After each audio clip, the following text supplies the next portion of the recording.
Good evening, everyone. My name is Riley Hubby. I am a junior at NYU Florence, and I am the organizer of this dialogue. I'd like to thank you all for coming tonight.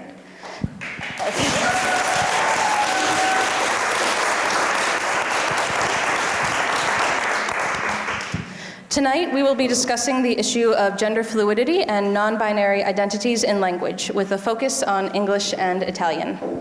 Just to clarify, the gender binary is the idea that only two genders exist, while non-binary refers to gender identities outside of male and female. Although there's a long-standing historical precedence in people identifying outside the gender binary, this discussion has become more relevant in the last 10 years, with an increase in the recognition of non-binary identities. With this movement, linguists and activists alike have been trying to make language more inclusive of genders outside the binary. In English, the debate has mostly been about the use of the pre-existing gender-neutral they as a singular pronoun, if it's grammatically correct and if it should be accepted into the general lexicon. These are the pronouns that I use, they, them. However, in many Romance languages, Italian included, there are no pre-existing gender-neutral pronouns to take from. I learned this when an Italian instructor informed me that she wasn't able to use my pronouns while speaking to me in Italian simply because there was no equivalent. I had to pick which pronoun I was going to use, either masculine or feminine. The structure of the language inherently upholds the binaristic concept of two genders, and this makes it difficult for people who identify outside the binary to describe and express themselves within that language. And this is the issue that we are going to discuss tonight, how to make language more inclusive and the importance of that effort. Tonight we have three speakers to comment on the subject. The first is Jeffrey Marsh, a non-binary LGBTQ activist, author, and social media personality. They are the LGBTQ affairs consultant for New York City, and last year became the first non-binary author to be published by a major publishing house with their book, How to Be You.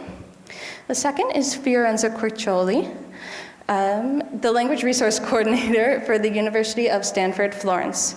With a PhD in linguistics from the University of Florence, she has extensive experience in instructing Italian and has published various articles on the acquisition and teaching of Italian as a second language.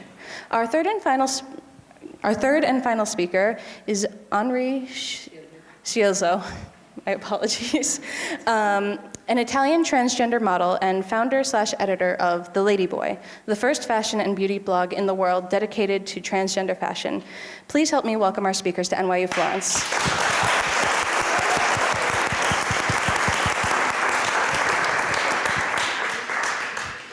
So the format of tonight's discussion will be as followed. Each of our three speakers will have 10 minutes to give their point of view on the discussion. Then we will move into some moderator questions, and then we will open it up to audience questions.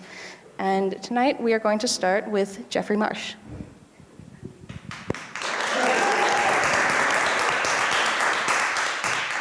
Hey, I'm famous on the internet, and I'm here partly to represent America and how we're doing over there across the ocean. As you mentioned, I work with New York City, and also in the New York State Assembly right now is a bill to recognize, I almost said the third gender, but really it's the first. To recognize an alternate to male or female in government documents and on driver's licenses, and we're hoping that that bill will pass within the next few months. Governments are notoriously slow around the world, but we're getting there. Oregon also recognizes this on all their documents, and California has started to do the same. Almost everywhere in New York City recognizes they, them pronouns, which is an important step in recognizing the humanity of non-binary citizens. There are some spots where they don't, and we're fighting to undermine all of that. But who here is on Tumblr? Sometimes. 5 people, good. I think of the world as a scale from 0 to Tumblr, because on Tumblr, there is actually policing to make sure you are inclusive, right? If a hater makes a comment, they are drummed out of Tumblr by peer pressure, by inclusive peer pressure. And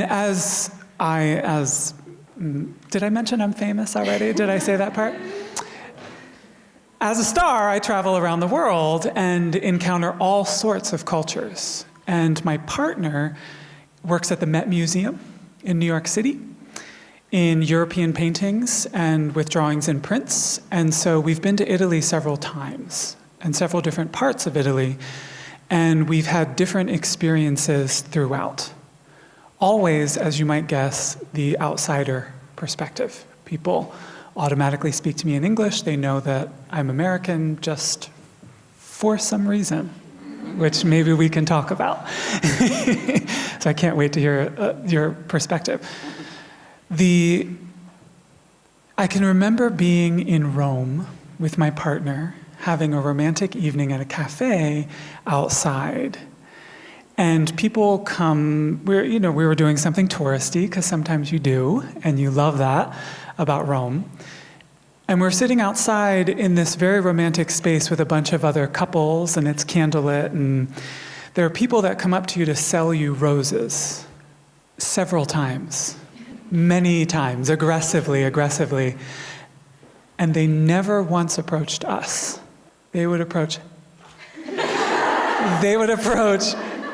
every other couple that read as a gender-conforming heterosexual couple and approach the man and try to get him to buy a flower for the lady. They never once. And I joked with my partner, I said, when they come up to us, I'm gonna buy you a dozen roses, you get ready. But it never happened. And I think that there is something about the language that affects the psychology. And this has been studied many, many times, and it's not a new idea at all. Did anyone read the piece in The Atlantic about the French language? They're attempting, you saw it? Yeah, there's an attempt to change the French language to make it more inclusive for women's rights, to make it more gender neutral, but as a means to an end so that women have equality in France. And of course, there are people, you mentioned whether they is grammatically correct.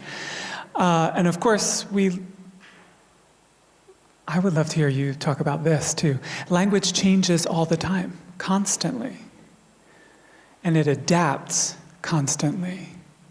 And when I meet someone who claims that they, them pronouns is grammatically incorrect, what I see in them is bigotry. So, how does someone go about changing a language that is so important, that is so deeply rooted, that is so historically significant as Italian, a Romance language, to be more inclusive? I can't wait to find out. Thank you very much. You're welcome. All right, Fiorenza. Okay. Hi, everyone, and I'm sorry, Jeffrey, but I haven't an answer for you.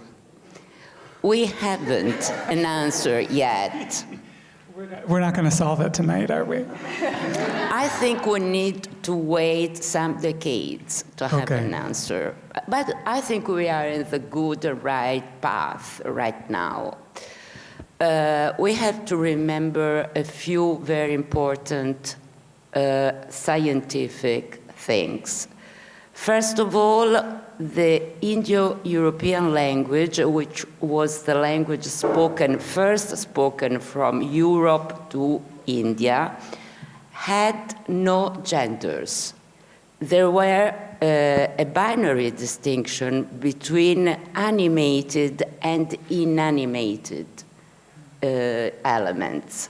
So this distinction, male and female, became arrived later relevant to language and to society, of course, because language and society are obviously interwoven all the time.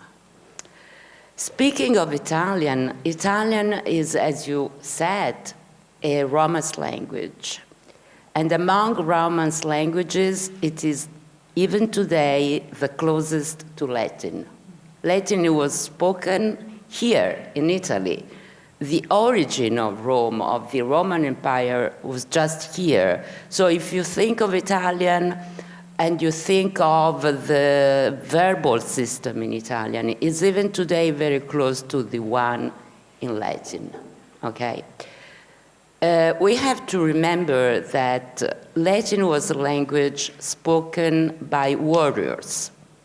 Romans were warriors, basically, and they were men, okay? So it was a male language, and because it was based and spoken by a male society. So Italian, coming from this father, is even today a masculine language. No way.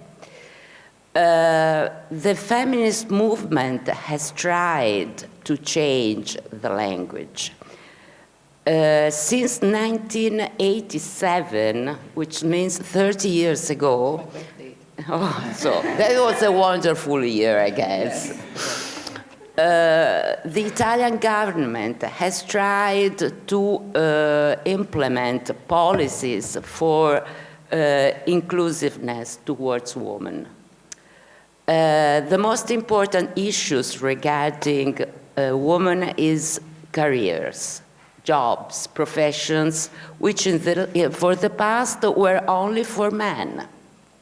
We have some professions which can be feminine, direttore, direttrice, or dottore, dottoressa, for instance. But there are others like avvocato, like architetto, ingegnere. Dottore, dottoressa exists in Italian, but it doesn't medico. Medico can only be masculine.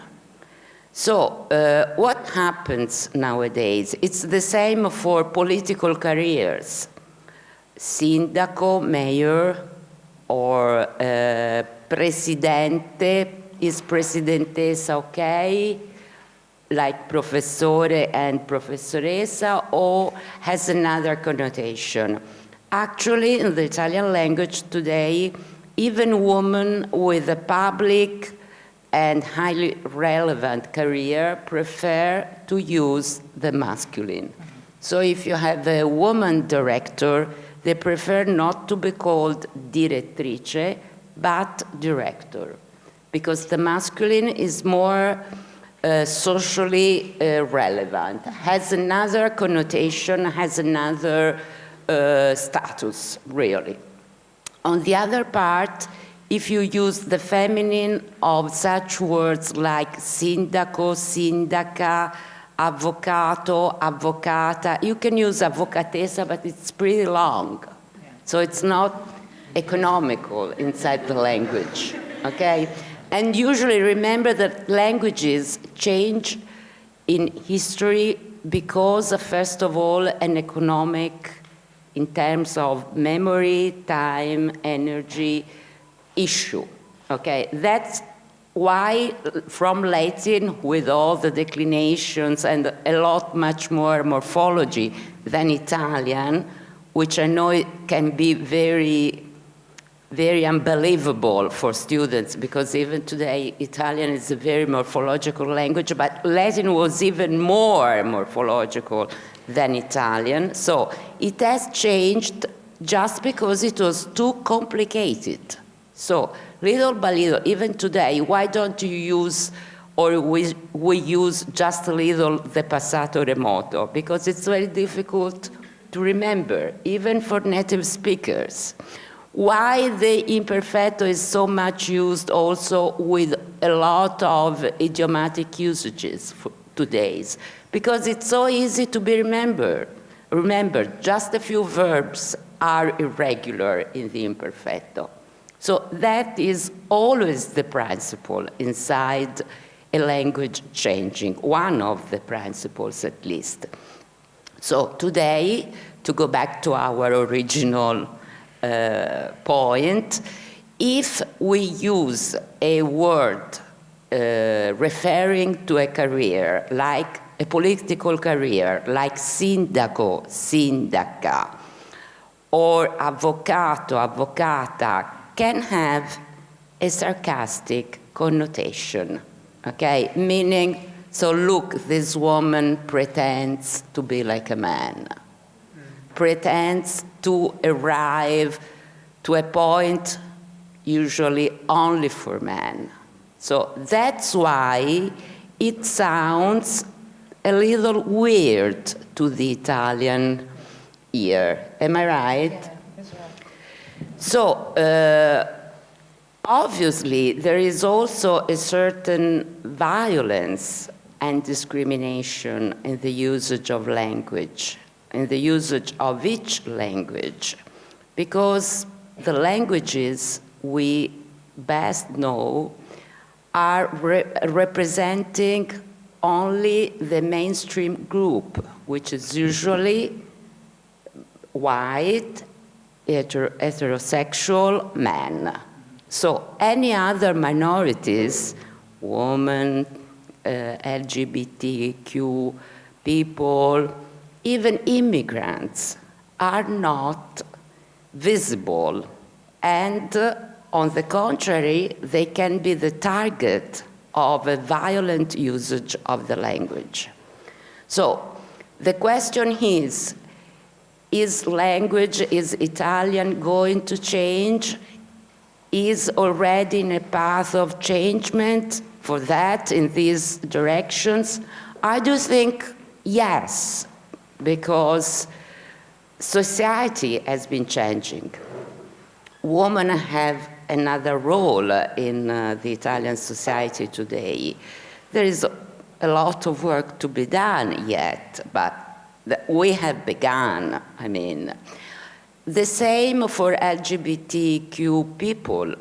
I do think they're much more accepted in Italy compared to 20, 30 years ago.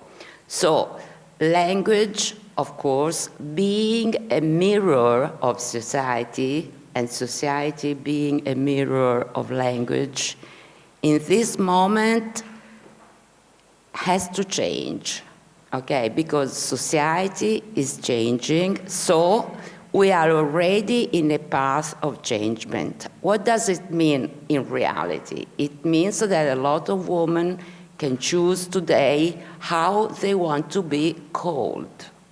So the power of choosing is already a great conquer, I think. I don't see a very quick solution for LGBTQ people because Italian language is a difficult language in this respect. For instance, in Italian, if we use the plural, usually it's a masculine plural. Okay, because in a group of 10 people, 9 women and a man, you have to use the masculine for any agreements you make. So usually the plural is a masculine plural and is kind of neuter, okay? Because we say gli uomini devono morire, men usually die, and of course we mean mankind, okay? So if we use a plural in Italian, it will be a masculine plural. Do you see what I mean? So we can't adopt the solution you envisioned. Good night, everybody. Okay. We will get back to that. Yes. So what can we do? So obviously, I didn't answer completely on purpose, because I have an idea, of course. And we will get to that in the moderation. Enrie? Hi everybody, my name is Enrie Scielzo and I'm an Italian fashion and beauty blogger for The Lady Boy. And I want to tell you a little funny story because I was introduced here as Enrie, but of course Enrie is not my name. My real name is actually Enrico, which in Italian is a very strictly masculine gendered name. So the first time I was transitioning into being a woman, you can imagine the difficulties I had introducing myself to people and say, hi, I'm Enrico. It's like saying, hi, I'm Enrie, or hi, I'm James, and I look like this, you know, with high heels and stuff. So it was very difficult for me to relate to people, to introduce myself. And so that is why I decided to cut off the last part of my name, the O, which is the masculine part, the masculine suffix in Italian. And I changed it with a neutral E, which, by the way, was given by two of my icons. One of you, if you ask me, is Carrie Bradshaw, of course. And the other one is Edie Sedgwick, who was Andy Warhol's muse. And so I changed it with a neutral E, which was not O and was not A. It was neither masculine or feminine. It just became my name. People started to know me as Enrie. It became my name. It became the name of my blog, of my social media. And so, by the way, if you want to follow me on Facebook, Instagram, Twitter, Tumblr, whatever, you name it, you can do it.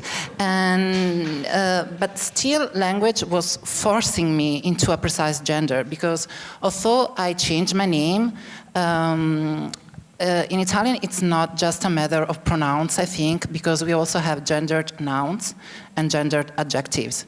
So before I came out with my parents or my relatives, I couldn't say sono contenta, but I had to say sono contento, which is the masculine form for I'm happy. And I hated it. That is why I'm telling you I'm more on a conservative side, I think, of this table, because I fought for being a woman. I conquered it, and so I'm saying I'm really happy to be able to express myself as a woman in my own language and in any other language. So I think gender is still important because I'm proud of being a woman. I want to be a she, a her. I don't want to be they. But I can see some people want, so I think it should be, you know, the two things. I don't think we have to change it all, because really, I think gender is not a bad thing by itself. Like, gender in a language, it's just giving you a piece of information that that thing or that person is female rather than male. It's just like singular and plural. Singular tells you that there's one thing of that thing, and plural tells you that there's many things. So it's just a piece of information. I think it's the use of the gender that is bad and negative in certain ways. But we do need both. And asking your question, how we can change it, the professor mentioned Latin, Fiorenza. My friend Fiorenza mentioned Latin, and Latin had a neutral form. So I don't think we should change what we have already. I think we have to add something, like a neutral form, which, you know, can relate to anything, but still use gender when we want to. And I hope that everybody has the right to choose, and also the possibility to choose, and hopefully the wisdom and the strength to choose whatever they prefer. May I reply? Yes. Please, this is what we want. So, first of all, of course, Enrica said something very important and relevant to our discussion. A great part of one's identity is linked with language. Okay, language is a very important part of identity. So, of course, if the language can't represent who you are, or if you can't use the language in the right way for your identity, that's really a very big issue. So, I agree completely with Enrica, first of all. Secondly, neuter. Why did neuter disappear in the transition from Latin to Italian? Because neuter was closed to masculine. So when the language, the Latin language, began to be a spoken language, because the written language never changed, and we study it even today. I studied Latin, for instance, for 7 years. And, but the spoken language, of course, being spoken and being in contact with other local languages, changed, and the neuter was absorbed into the masculine, not because the masculine was more important, but because the neuter was closed to the masculine. And it was just natural. You know, it was just a natural process. What I think it's the real solution to that is that everyone could choose the kind of pronouns, the kind of language identity who he or she or they prefer or prefers, and people around that person accept that choice. That's all, I think. So it's more a social problem than a linguistic problem, because if society is less aggressive and less linguistically violent, I think that language could be used in a smoother way. Could I respond to that? Yes, please. Just briefly, it was such a beautiful point from both of you. And you're very welcome. I must say, often people assume I'm coming for their gender. I am not. What I would like to see is, to your point, more options on the table. And of course, those options include man and woman. I don't want to take that from anyone. But are we moving toward a society where everyone uses they? No, that would be boring, wouldn't it? Yeah. Thank you very much, everyone. Yes, please. I'm sorry, but I really think that it's also a social matter. Like, I think that language is a reflection of society, mostly. That's why we say it changes, it evolves. My professor at university said that language is like an animal that is given birth, it grows, and then it dies, like Latin or Greek, ancient Greek, and other languages. So the real problem, I think, that in Italy, in Spain, in France, we have a very binary distinction in society, which, like, Italy is very, I work in fashion, right? So if you think of Italian brands or French brands like Dolce & Gabbana or Jean Paul Gaultier, they work really hard on the figure of the man and the woman, the classic man and the classic woman. They also have, Jean Paul Gaultier has 2 perfumes, which have, you know, a man-shaped bottle and a female-shaped bottle. So that reflects really into a society. But really, I don't think that English is that inclusive, because although you have neutral adjectives and agender adjectives and nouns, but when I'm introduced to someone, they will say he is Enrie or she is Enrie, and that I see your point of view of using they just because it's more practical, like because we were saying before we should have more options, but when you relate to someone the first time, you don't know what pronouns they prefer. So that's why we need a neutral form, which is which is like they, the counterpart of they in Italian and in Roman languages too, because we really need that. You both had something to say? You can. Mine's tiny. Can I go? Okay, you and then you. The use of they in America has been decades in the making.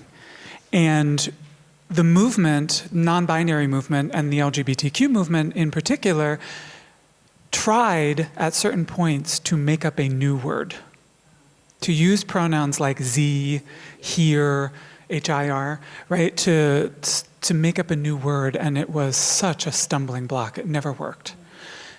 The only way we have been able to move forward is to take a word that people already use, like you were saying, the convenience of the language change. People already use, but brilliantly, people already use in a gender-neutral way. Someone left their water here. I hope they come and get it. When you don't know the gender, you use they automatically. I want you to be able to look at me, know it's me, and not assume the gender. Right. I agree. Go. It's a challenge now. Because there is something very wrong at the basis of language usage. The identity, the gender identity, we suppose that it must be in harmony with the biological gender, okay? That is the problem. If we decide and accept that my or one's gender is a choice, may be a choice at least, obviously I can also choose which pronouns best describe me. In our syllabi, for instance, at the Stanford program, syllabi for the Italian language, there is a specific paragraph saying this is an inclusive classroom. If I make a mistake using a pronoun referring to you, please correct me. So I think that is really inclusive because it means I'm open to a change. I'm open to recognize your identity, and I don't care which identity you're bringing to my classroom. I will respect and recognize it. So I think that is the only way to have also, as a consequence, a language change. I agree. The openness really needs to be there. Well, thank you so much. This is not the end. This is not the end. I'm going to get into questions now. This is for both Jeffrey and Enrie. Since you've transitioned or since you've come out, how has the language that you have used to describe yourself and that people have used to describe you, how has that changed, and were there any challenges in the initial change or even now? Ladies first. Thank you.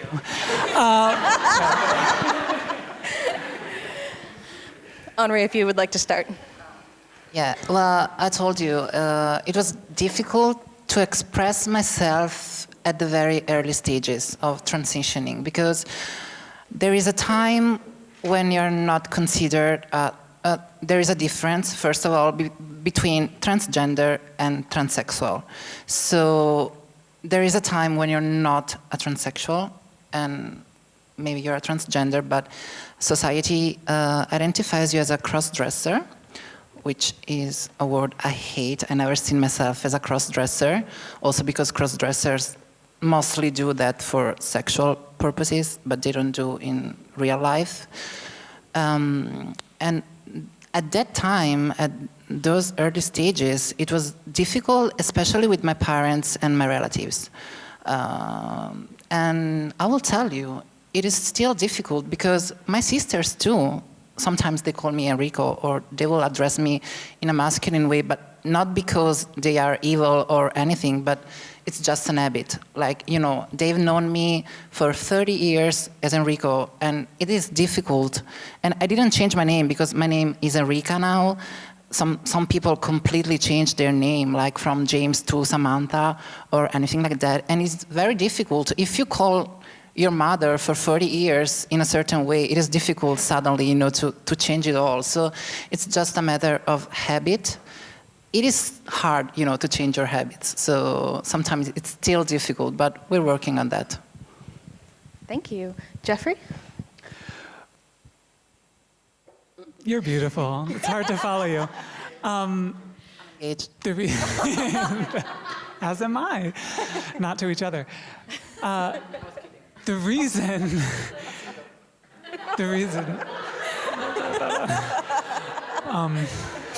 not for long, all right.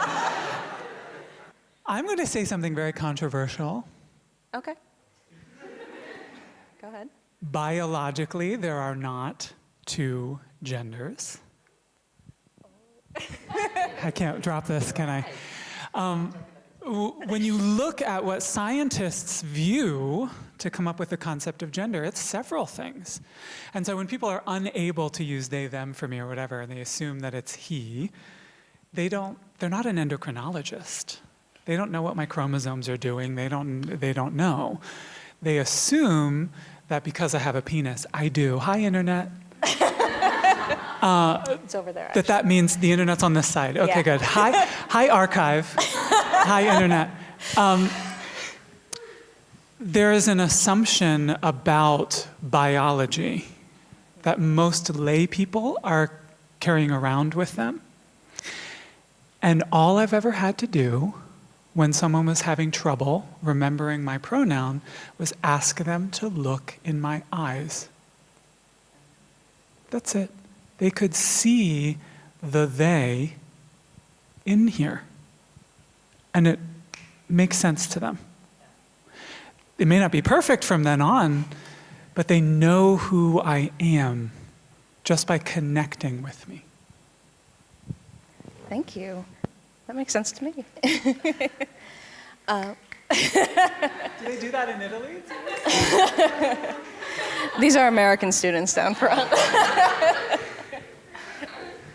Fiorenza, you mentioned in your initial statement that you were thinking of a solution or a way that that it could sound, that the gender neutralness of Italian could be. Would you like to expand on that now, please?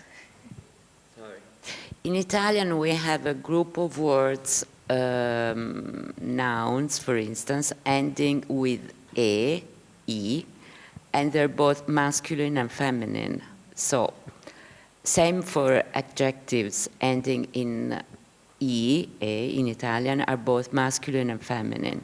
So, for instance, if you listen to many songs by Renato Zero is a singer from the 80s, still singing, and he's an LGBTQ person. So many songs by Renato Zero use adjectives ending with e, which can be referred to men and women. So usually if you listen to the song, sometimes you don't understand if it's speaking to a man or to a woman. I studied that years ago with a group of students of the advanced class because obviously comparing the image and the biography of Renato Zero with the song, we discovered together that. So there is a certain space in the language where we can introduce a new neuter usage. I'm sure about that. It's only that Italian is so much structured around two genders, because even if you use a noun or an adjective ending with e, you still have to use an article. And we have 7 articles in Italian. You still have to use a past participle, which probably will be in agreement with the subject. And the agreement can be only masculine or feminine up to now. Okay? So I see a space for this change, but I think that the specific structure of a language as morphological as Italian will give to all the process a certain difficulty, as to say. Yeah. The least, yes. The least. This is going to be a clarifying question for me. What does morphological mean? Does that just mean like able to be changed?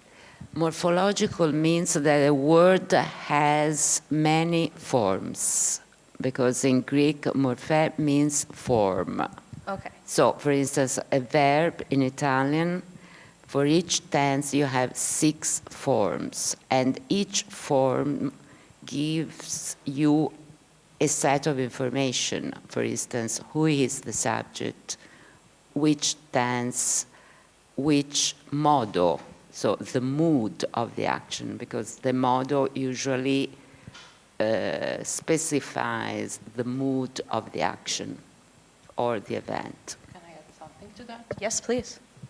Morphological, it's also more about the form of a word itself, like how it is composed. Like you have some parts of a word, in Italian, for example, that's what I was saying before. Like you have morphes, which are parts of a word, and you have prefix and suffix. So a suffix can be masculine, plural, feminine, singular. So you have O, which is singular, masculine, A is feminine, singular, and E is masculine, neuter, plural, and that forms a word. So amico as a prefix, which is amic, and O, which is a morph, a suffix, which is singular masculine. So you know that word is singular masculine, and that person is singular masculine. So that is why, again, it's society, it's how you perceive things. And what you said is very beautiful, that people should look in the eyes and be able to know what pronoun they should address you to.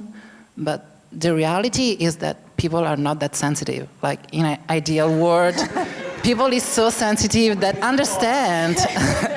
But it's just a matter of sensitivity, I think. Linguistic violence, as yeah. we were talking about.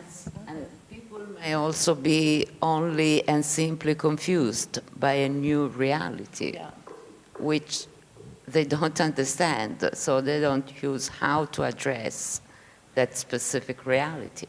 Yes, and it's interesting. Do you know about the Femminelli in Naples? Renaissance, they were subject of Renaissance. Feminelli. Feminelli, yeah. In Naples, Renaissance Naples. So it's not new. It's been around for a long time. It's just that now we have a new understanding of it. Yeah, and as I mentioned before, I don't want to obliterate man or woman, but I do want to obliterate men are better than women. Right? It's a distinction.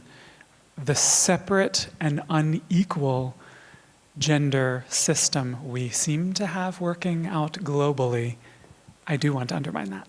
All right. I think we have time for 2 more questions. Fiorenza, this one is for you again. In doing research for this talk, I came across an article about trans activists in Russia, trans non-binary activists in Russia. Russian is very similarly, or a similar language in that it is very gendered, and the gender comes in at the end with the suffix. One of the solutions that they proposed was sort of cutting off the last part of the word. I don't know any examples in Russian because I don't speak Russian, but but one and another example of it in Italian is if you're referring to a group of people that are both men and women, you would call them ragaz instead of ragazze or ragazzi. Do you think that could be a possible solution? Or no?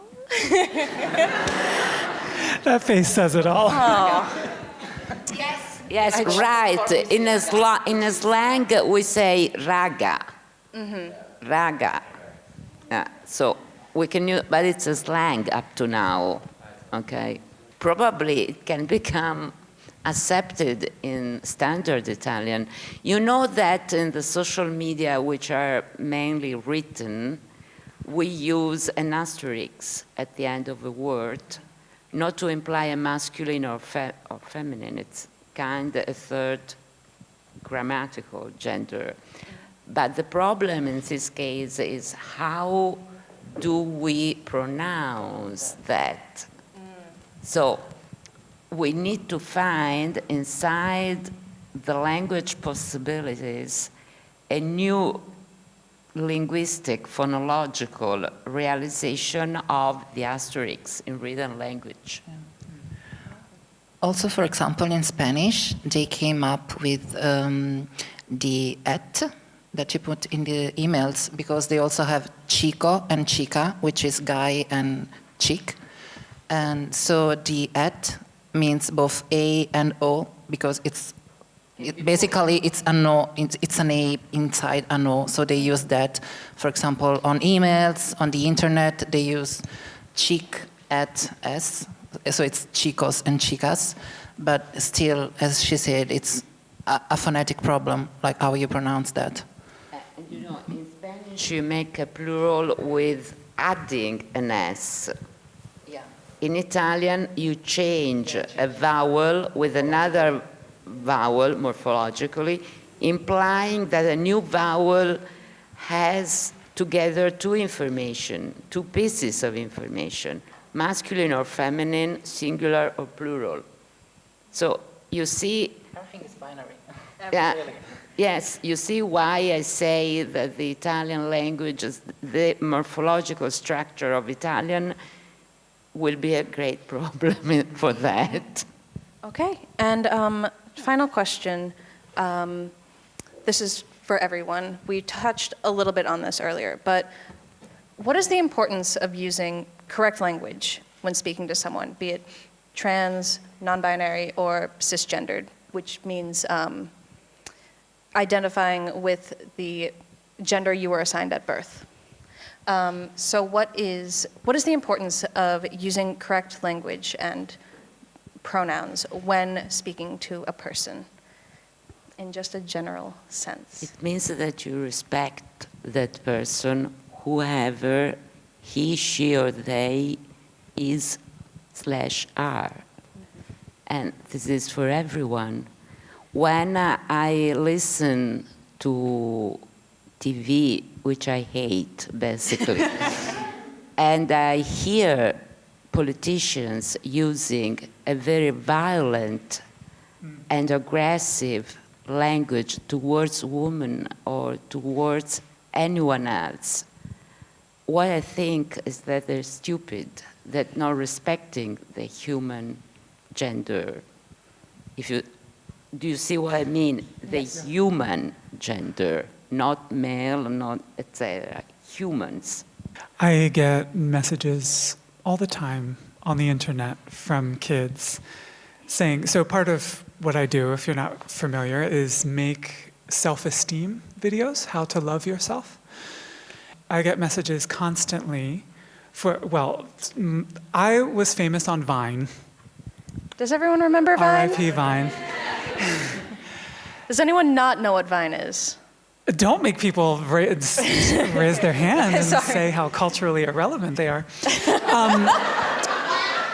We'll get to that later. My most famous video on Vine said, "I can predict the future and you're going to be okay." We used that in our promo. You used it in your promo. Yeah.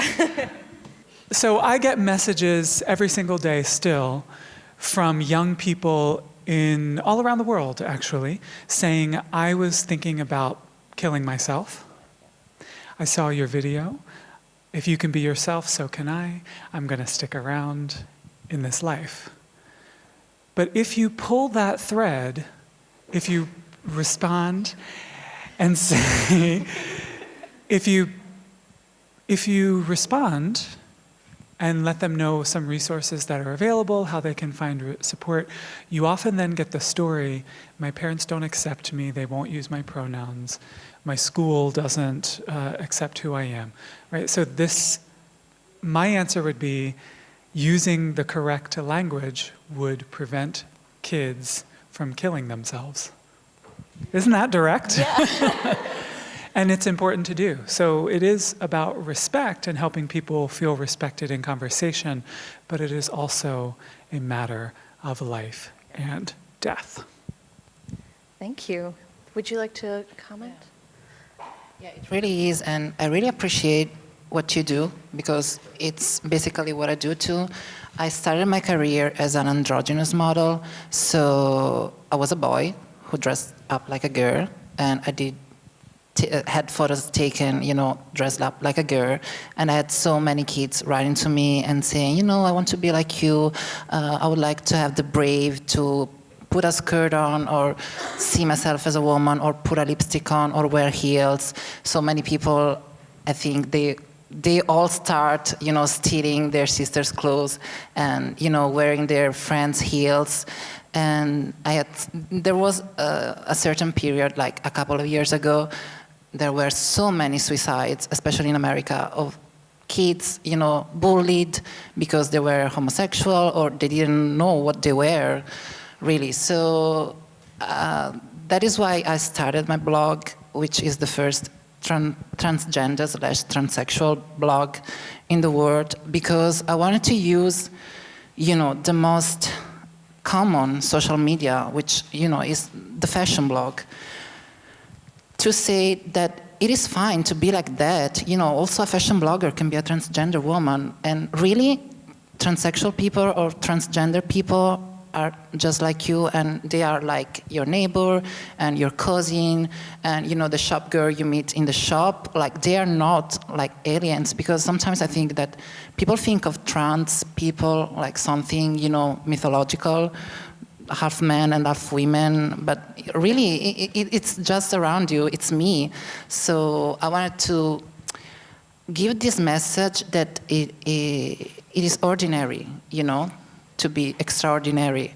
So yeah, I really appreciate what you do and what you said.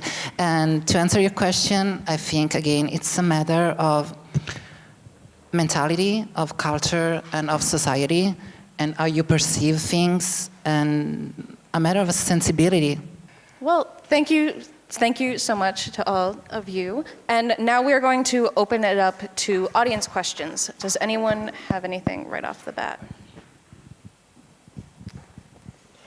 Yes. Okay, so there's this controversial theory called linguistic relativity, based off that all language directly impacts perception and how we perceive things.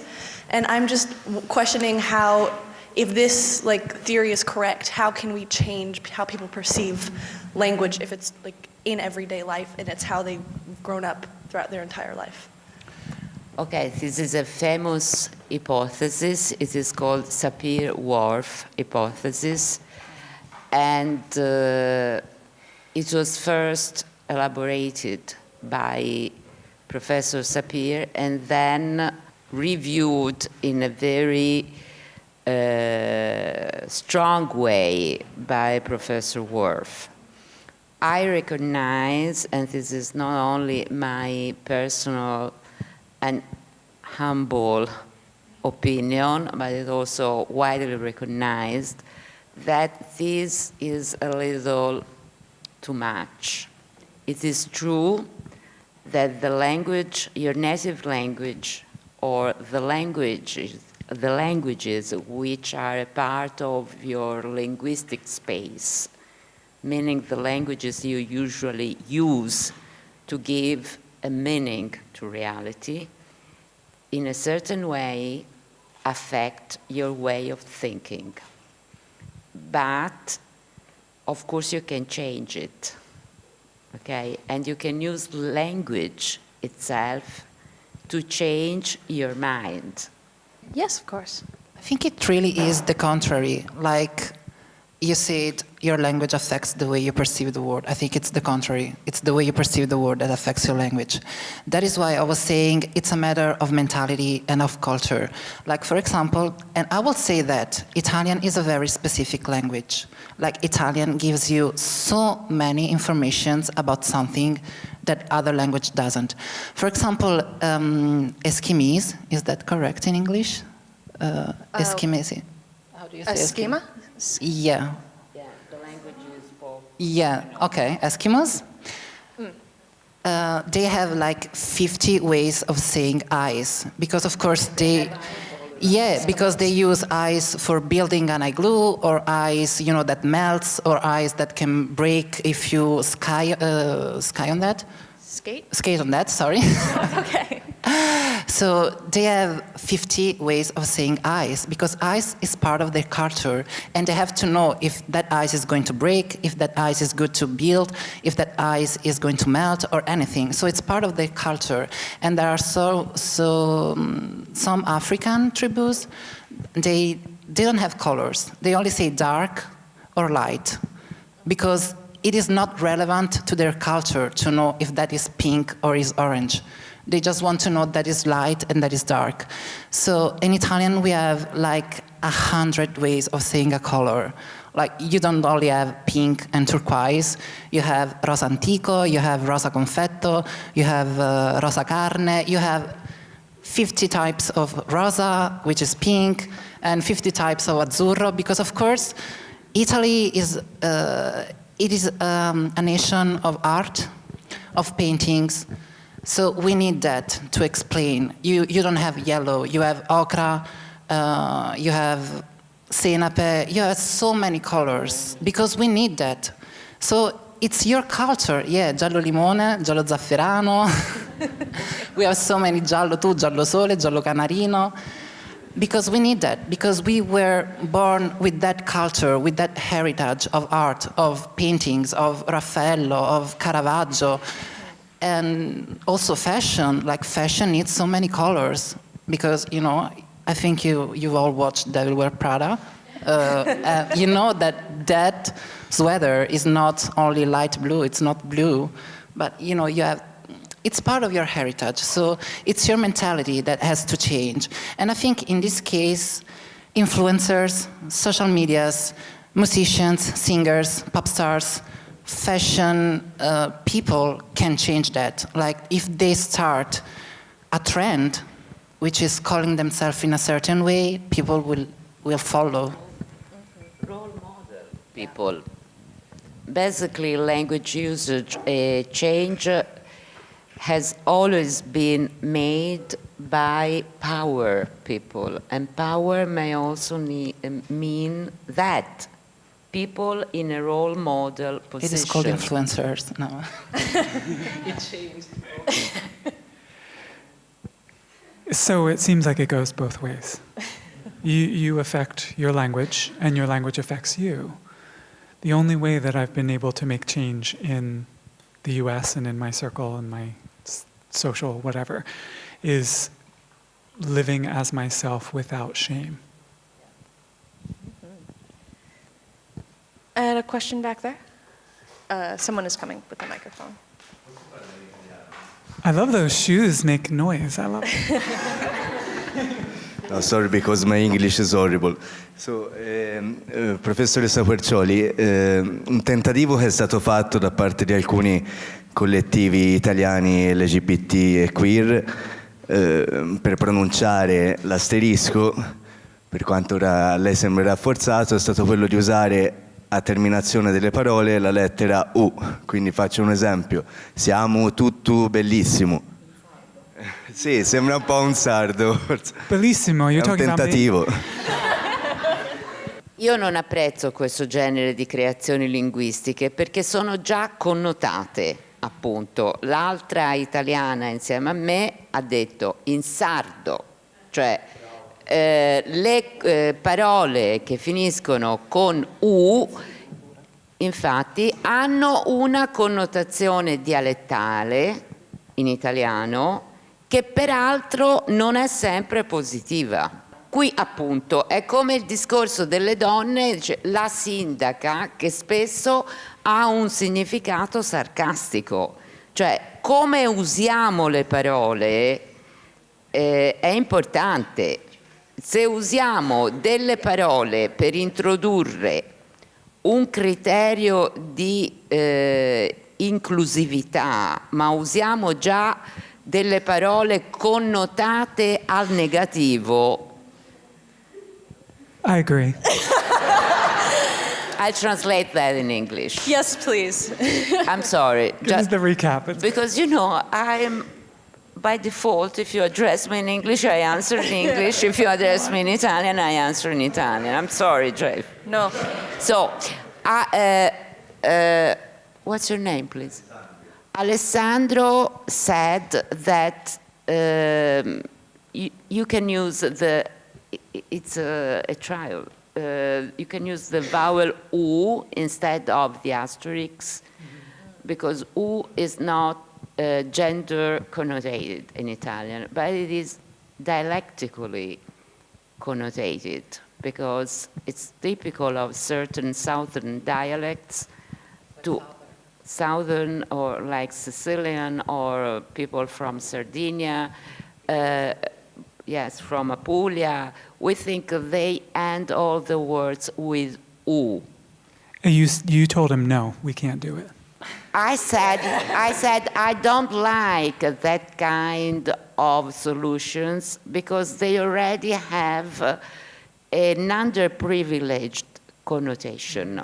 It's like when you use the feminine for typical masculine job for women, it has a sarcastic connotation. Sarcastico. Sarcastico, very good, you're learning quickly. Okay, so if you use, can't we find another solution? Of course, the U was chosen because has any other grammatical connotation. It's not masculine, it's not feminine, it's not plural, it's not singular. And all the other vowels have already a certain grammatical or gender meaning. I understand that, but you have also to refer to society. This is specifically a sociolinguistic issue.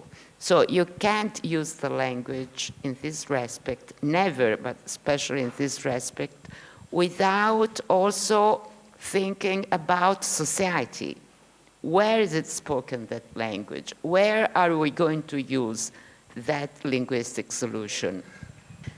There's certain words in Italian that have both, like, they're maybe like feminine in the singular but masculine in the plural. Like, I'm trying to think of an example. I think you mean the contrary. Yeah. The body parts, for instance, ginocchio and ginocchia. Oh, yeah. Okay? That's because in Latin they were neuter. And ginocchia, a, was the plural for the neuter. Mano, mani, la mano, le mani, because in Latin, manus was feminine, was the fourth group of nouns. That's why, okay? So a lot of confusion even today.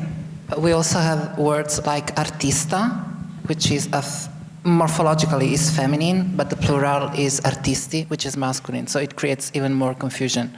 But you can have artista, masculine and feminine, singular. I think morphologically it's feminine, but it is not referred to a feminine person. No, that's because like another group of words ending with ma, problema, tema, schema, panorama, which usually are the nightmares of students of Italian.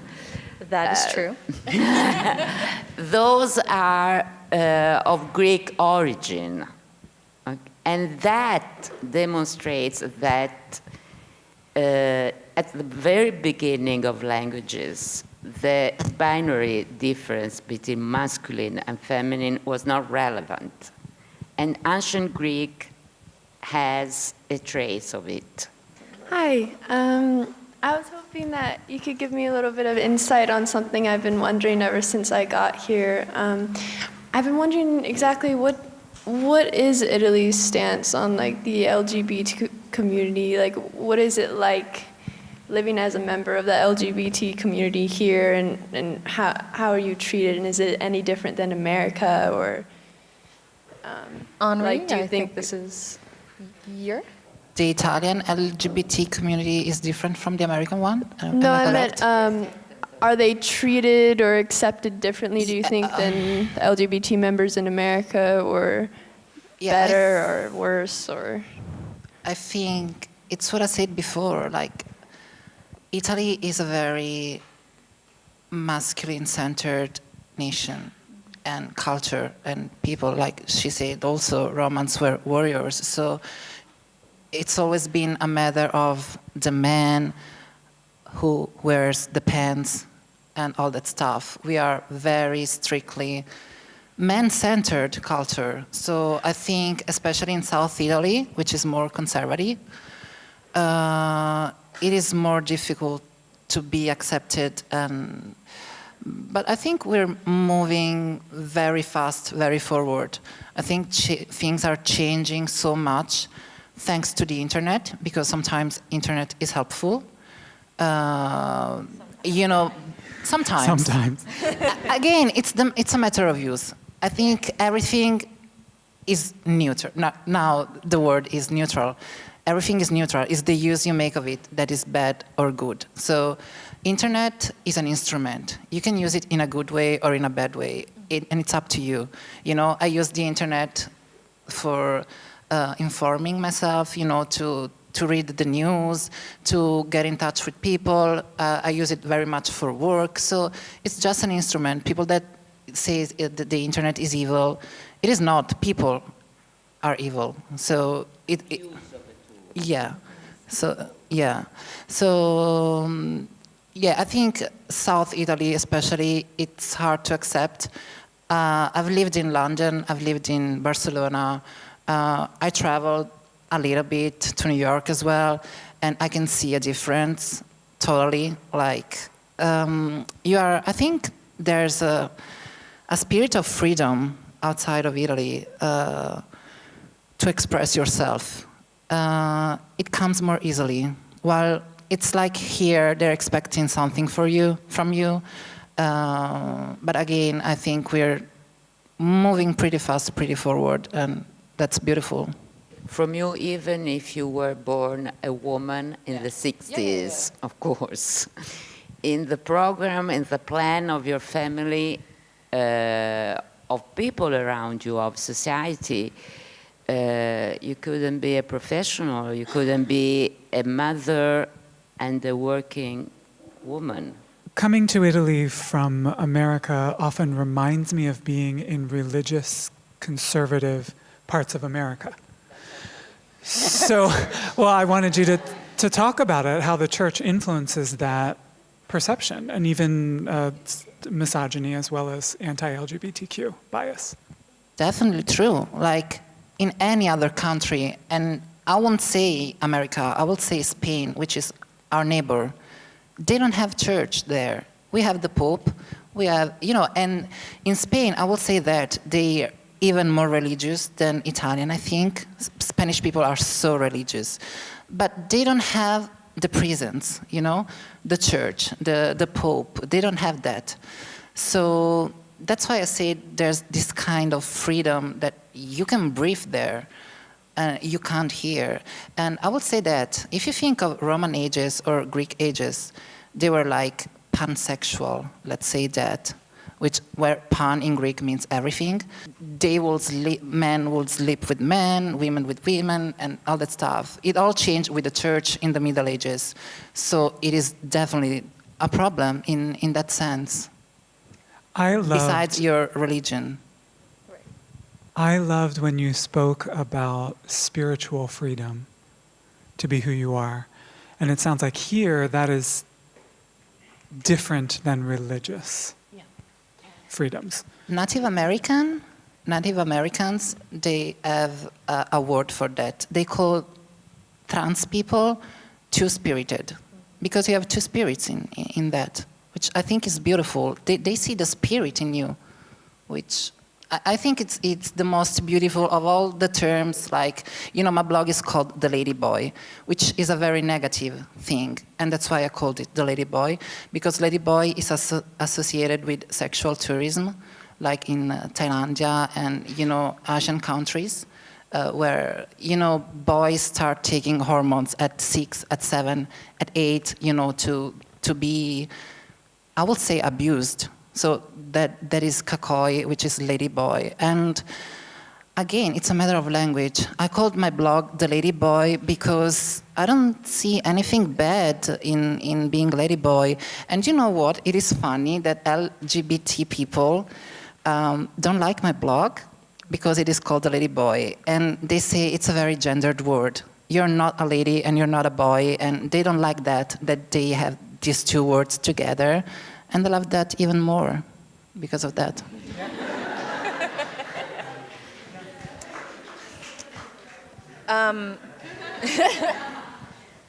I would also like to comment briefly on the question. As I've been living here for about 3 months now, and my previous 2 years I've been in New York, which has a very prominent queer community. And speaking as a non-binary person who is female assigned at birth, the difference between America and Italy, for me, at least in my experience, is that I don't see other people here that look like me. I wrote a very short article about this on the blog, but there's basically, in my experience, people don't see me as something different because there is no concept for that difference. So when I use masculine pronouns, people will assume, oh, that's an American woman, she got it confused. Here, I'll correct you. So the main difference for me is in that visibility. In New York, I read as queer. Here, I just look like a woman with a very short haircut. That's something I've noticed, I've observed. Usually, gay men are much more targeted in the Italian culture. I think that the Catholic religion is such a great part of our culture that we can't dismiss it just saying, I don't practice the Catholic religion, because it's really, as Enrica said, a consistent part of Italian culture. And simply in that culture, being a gay man is very bad. All other things, we don't care. Really. You can be a killer, but you can't be gay. Yeah. Am I right? I'm asking the Italians, what do you think? Especially in the South, I think. Yeah. Well, it's similar. It's similar in American culture, not to the same extent. But we've been toying with this idea all night about how LGBTQ rights and women's rights are closely related. Yes. And in American culture as well, people care less what women are up to. So if someone is read as a woman, she could be a lesbian, who cares? But if someone is read as a man, or someone is read as, what is that? Which would be me. In culture, but I'm supposed to accept the mantle of being a man with great enthusiasm, and I don't know what, lord my privilege all over everybody, and I refuse to do that. That is an intrinsic problem. Do you see, in Italian, if you say, I'm gay, if you say gay, it means by default a gay man. It's not applied to a woman, okay? Because what is relevant to the Italian culture is a gay man. I think that we don't have a word for gay. We took an English word to express that because it was so shameful that we didn't have a word until that. Well, we have omosessuale, which is homosexual, but we borrowed your gay to address to You gay can people. have it. I mean, there's plenty Thank for you. everybody. All right, I think we have time for one more question. If anyone... Oh. Don't be shy. So how can one be a good ally? I'd like to know. That's a great question to end I on. tweet about this all the time. What was the question? How do you be a good ally? So how do you be helpful to transgender people, to the LGBTQ culture? And when people ask me this question, I always start with the same answer. Listen. Right? Yeah, and I'll end with that answer too. I mean, because that's the essence of it. Each person will tell you their own story about how they wish to be treated. And we should have the bandwidth to be able to handle that for other people. And can I add something to what you said? No. You said, I will do Yes. it anyway because I'm a Scorpio. I'm a fucking Scorpio. Oh, okay, go ahead. So I will do I'm a it anyway. Cancer, I'll just shut up over here. I was just trying Be to be emotional. polite. Cat fight. But you said, listen, I will say speak, because there's no greater way of telling your story to make people understand, because if people don't speak, nobody will ever understand anything. So in my blog, I do beauty reviews, I do makeup reviews, I do fashion outfits, but I have a section called The Diary of a Trans, where I explain basically my whole story. From the very first month I took hormones, and I write it all. I say it all. I say the difficulties you have. I say the expenses you have, how many cash is flowing from your wallet being a trans, because it is very expensive. It is so expensive. I talk about medical things. I talk about everything, because the worst thing, I think, it is ignorance. And if people don't speak, if people don't explain, nobody can ever understand anything. So listen is a very important 50%, but speak is the other 50%, which I think is equally important. Are you American? I would also say, go home and vote. Yes. 2018. When the time comes, not immediately. But... Something. Please. Build a culture of respect, beginning from people around you, from your family, from your friends. It's what I'm trying to do, because I lived as a woman a period of strong discriminations, and I remember that every day, and I'm trying to build a culture of respect and acceptance in my family, with my children, with my friends. So everything else is a natural consequence, okay? You can accept everyone, of course, if you have in front of you a good person, huh? If you are inside a culture of respect and acceptance. And you can use the language accordingly. So you use the language in the right way, just looking at people in the eyes. Thank you so much for attending tonight. Thank you to our speakers.